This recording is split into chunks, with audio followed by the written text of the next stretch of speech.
Hi, I'm Dr. Boyce Watkins from Your Black World, and today I wanted to have a conversation about something that someone sent to us to remind us about what's going on in terms of President Obama and the prison industrial complex and his use of executive power to deal with the prison industrial complex. As you know, the prison industrial complex has really affected black families all across America.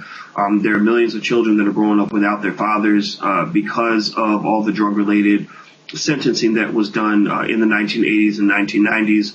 And lots of mothers have gone to prison as well. I would argue that this is largely an important part of the destruction of the black family in America. I know that my own biological father went to prison for selling drugs. I know that two of my kids that I've adopted, their fathers were in prison for over 20 years for selling drugs. It's kind of pervasive. And so we were hoping that the Hope and Change guy would help us kind of fix some of this. And so to discuss this, I want to talk to my partner in crime, editor at Your Black World, Miss Yvette Carnell. How you doing today, Yvette? Pretty good. How about you? I'm doing really well, really well. Now, I'm going to lay some things out for you, and I want to get your take on this. One of the things that President Obama did that really surprised people, we know that he campaigned on dealing with the prison industrial complex. He was going to fight to end mass incarceration. African Americans support him more than anybody else, and African Americans are most affected by mass incarceration more than anybody else. I think a black man has a 7 times greater likelihood than a white man to go to prison. So you would expect that President Obama would fight to deal with that problem. But, you know, when you look at the numbers, you're not really seeing that story. In a year where there are cuts to Medicare and Medicaid, where there are massive deficits, where everything's being cut, it turns out that the Federal Bureau of Prisons got the largest budget increase of any government agency across the board, a 4.2% increase in the budget for incarceration. What the hell's going on here? I don't understand this. Well, honestly, if you ask me what's going on, here's what's going on. These people are getting a hookup, basically, because what's happening is that these people, these American business people, can't compete with China. They can't compete with India. So they're looking for new business models. You know, they're looking for a way to stay rich without actually having to compete with other companies. And what better way to do that than to have a prison industrial complex where you just get no compete contracts, where the Obama administration just gives you no compete contracts, and you have a steady stream, mostly of young black males coming in, being locked up for 20, 30, 40 lifetime sentences. That's easy money. So when you look at it, it's just another way for these people to make easy money off of black people. And really and truthfully, in this country, that's really all we've ever been. All we've ever been is a way for the elite class to make money. Slaves, we made money for people because we work for free. Now we make money for people because the government will pay companies to house and feed us poorly, treat us poorly, give us no medical care, and there are no standards that they have to abide by. So they can throw young black men slop for 20, 30, 40 years. They can go insane in jail, and they make off as millionaires. It's just a way to keep them rich. Interesting. Well, you know, I will tell you that this budget increase doesn't make sense in light of the fact that we have a president with such strong black support. And this is an issue that affects so many black people. I mean, when you look at, you know, what's going on with prisons, and you look at the record with President Obama, a lot of people give him credit, for example, for signing the Fair Sentencing Act.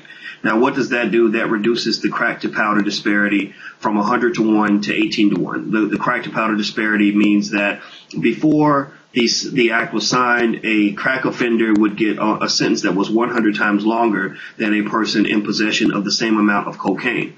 But let's really think about that for a second. Let's really do the math here. So 18 to 1 means that if you would have normally gotten a 4-year sentence for a certain amount of powder cocaine, that this now translates into what is that, a 72-year sentence for crack cocaine.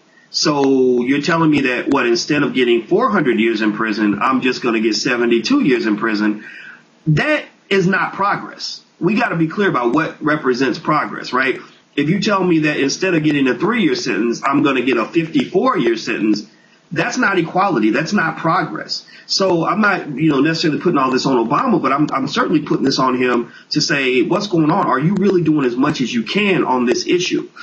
Because number one, you don't have to increase in your budget. You don't have to put a line item that increases the budget for prisons by 4.2%. You could take that money and put it into programs that keep people out of prison as opposed to putting it into programs that keep people locked up in prison.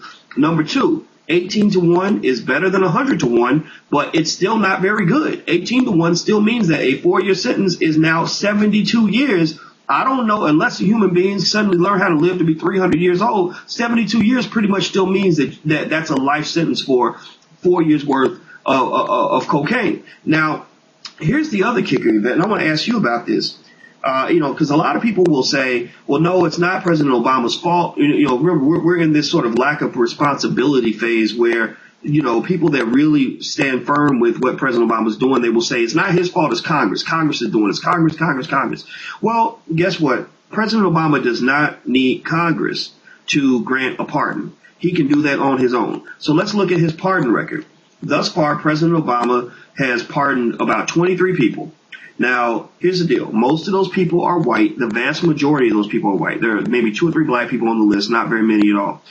Number 3, he is one of the stingiest presidents in American history when it comes to the number of pardons he's given. Even President Bush gave 37 pardons at the same point in his presidency that President Obama had given just 23. The average age of the people that he's pardoning is about 61 years old. And most of these individuals are not part of the prison industrial complex that relates to the drug wars that have hurt our country. So this isn't Congress's fault. This is President Obama. This lies right on his desk. I mean, am I wrong about this? No, you're exactly. Here's the trap that black people have willfully fallen into, and the trap that Barack Obama has fallen into. And I can't say whether it's willful or whether he made a mistake. But the idea that you can't do anything for black people because if you do, the Republicans will say, well, you're helping black people. If you pardon black people, oh my gosh, you're helping black people. If you decrease the disparity, because I don't see why there should be any disparity. Cocaine is cocaine. I don't see why there's any disparity between crack and powder cocaine, because the only difference is how they're cooked. So you're going to tell me a black man takes cocaine into the kitchen, baking soda, and a white guy has powder cocaine and they sell it, and there's a difference. There's no reason for that disparity. But the truth of the matter is, the way we've gotten ourselves into this whole thing is that we've made it okay for Barack Obama not to have to address black issues. We've said, okay, it's okay for him to ignore us, because if he doesn't ignore us, if he doesn't ignore us, Republicans are going to get mad, And so we have kind of subjugated ourselves so that he can be reelected. And I understand that. What's the point? Even if he does get reelected and he still does this, what's the point? And what if he gets beat by Romney? He will have spent 4 years placating white people and walked away with nothing that really benefits us. So what is really the point of Obama if he doesn't really get anything done? If he just kind of triangulates to please white people? I don't see how that helps us. I don't see how that and really and truthfully it makes it worse for us, because what do you say to a President Romney? If we allow Barack Obama not to address any of our issues, what do you say to President Romney if he gets elected? Let's say, and I'm not hoping for this, but let's say Romney gets elected, or in 2016 we have a white president, which is probably the case. What do you say to that white president? How can you demand anything from him when you never demand anything from your black president? Exactly, and I agree with you. I mean, it doesn't make any sense to give somebody access to food as long as they never feed their own family. Like I'm going to let you have access to all the food in the world, but you can't eat it and you can't share it with anybody who needs it. No. It's stupid. It's ignorant. I mean, this idea that we can just sit to the side and say it's okay for our interests to be ignored because we just want to have access to the White House. We just want to be there. That's tacky. That's ignorant. That's backward thinking. That doesn't make any sense. And you're absolutely right. If we end up, God forbid, with a President Romney, you can't show up and ask him for nothing.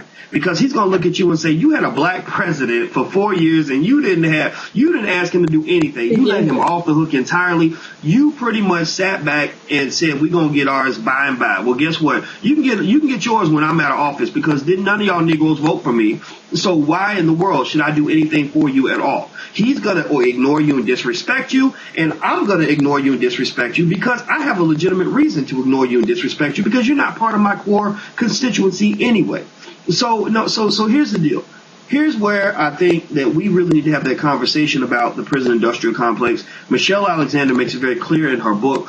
Michelle, I love Michelle. She actually teaches at my alma mater, and we actually have the same assistant. I don't know if I told you that. So I get to rub elbows with real cool people like that. But Michelle makes it clear in her book there are more African Americans enslaved today than there were, more African Americans incarcerated today than there were enslaved back in 1865. The prison industrial complex is a modernized form of slavery. Black people are being used and manipulated and abused in unthinkable ways. And it's really something that needs to be addressed. On the other hand, we have our first black president who sold us on hope and change and all these other wonderful things. But yet he tells us that the prison industrial complex will be dealt with once he gets into office, right? But yet he's still in a year where budget cuts are all over the place. He raises the prison budget by 4.2%, higher than any other agency across the board. He doesn't give any pardons. He gives fewer pardons than President Bush during his presidency. And the only thing he can take credit for is the reduction in the crack to powder disparity from 100 to 1 to 18 to 1. But remember, 18 to 1 still means that a 4-year sentence turns into a 72-year sentence. So really, that's not very much progress at all. So I think that we have to speak up on this. And those who are affected by this need to say, look, we love you to death. We're glad you're black. But being black is not the same as actually doing work. Doing work for black people is not the same. It's not automatically done just because you got black skin. We need you to advocate for our interests. I'll let you get the last word, Yvette. No, I think it's a fool's errand, and it's a fool's negotiation, a fool's deal, a fool's compromise to say we'll give you access to power as long as you don't use that power to help black people. And that's basically the deal that Obama's made. He has access to power, and he may be allowed to keep that power as long as he doesn't use that power to substantively help black people in any kind of significant way. And if that's the case, then what's the point? If that's the case, then we might as well have someone else in there. You may as well have Clinton, or you might as well have George H.W. Bush. You might as well have someone else, because if we're not getting anything out of the exchange, then what's the point? Symbolism is one thing, and it's wonderful to see the picture of the little black boy touching, Barack Obama's, nappy hair, and that's wonderful. But at a certain point, when do you get beyond that? And in 4 years, most black people really haven't gotten beyond that. And that to me is disappointing. I agree. Well, here's another little factoid for you. 12 out of the 23 people that President Obama has pardoned have not served any jail time at all. So these are people that have maybe been sentenced who still haven't even gone to prison. We have to remember the Fair Sentencing Act does nothing for individuals like for example, Mario Lloyd in Chicago, who he got 14 life sentences for a nonviolent first time offense in terms of drug possession. You have lots and lots of people that were sentenced in the 80s and 90s who have 50, 60, 100-year sentences that have not received any relief, not nilch, none, nada, not a single thing from this administration. And that has to be made clear. I don't care if we want to give the administration credit for other stuff, but they don't get credit for this because they did nothing on this.